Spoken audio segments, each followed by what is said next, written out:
ক্যালেন্ডারের পাতা থেকে ঝরে গেছে 3টি দশক, চুলে পাক ধরেছে, কপালে পড়েছে বয়সের ভাঁজ।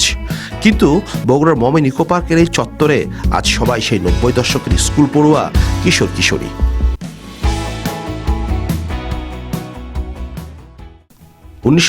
সালের এসএসসি ব্যাচ, ঠিক 30 বছর আগে যারা একে অপরের হাত ছেড়ে বেরিয়ে পড়েছিলেন জীবনযুদ্ধে, আজ হৃদয়ের টানে সবাই একসাথে গাথা। আজ দেশের নানা প্রান্ত থেকে ছুটে আসা এই বন্ধুদের আড্ডা যেন রূপকথায় মিলেছে বাস্তবে।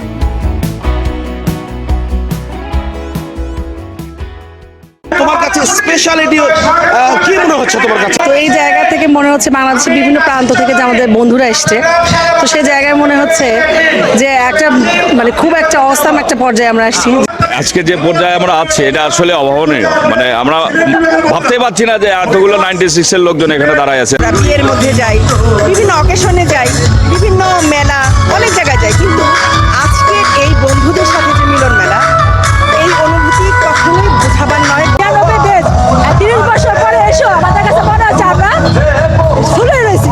আমার মনে হইতেছে যে আমরা শৈশবে চলে গেছি, মানে সেই হই হুল্লা, সেই মারামারি, সেই অভিযোগ। সবাই আজকে একত্রিত হয়েছি আমরা, অসাধারণ, এটা বলে বোঝানো যাবে না। বগুড়ার মমিন ইকো পার্কের শান্ত স্নিগ্ধ পরিবেশের স্মৃতিচারণ আর আনন্দ উল্লাসে মুখর ছিল দিনটি। কর্মজীবনের ব্যস্ততার পারিবারিক কলহের শেকেল ছিঁড়ে আজ শুধুই বন্ধুত্বের জয়গান। কেউ ডাক্তার, কেউ ইঞ্জিনিয়ার, কেউ ব্যবসায়ী, তবে পরিচয় আছে একটাই, আমরা 96 ব্যাচ।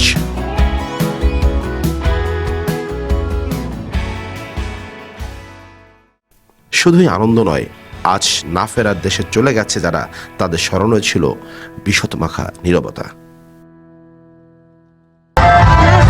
জীবন চলে যায় আপন গতিতে, কিন্তু বন্ধুত্বের ক্যালেন্ডারের সম্পর্কের হিসাব কখনোই মেলে না।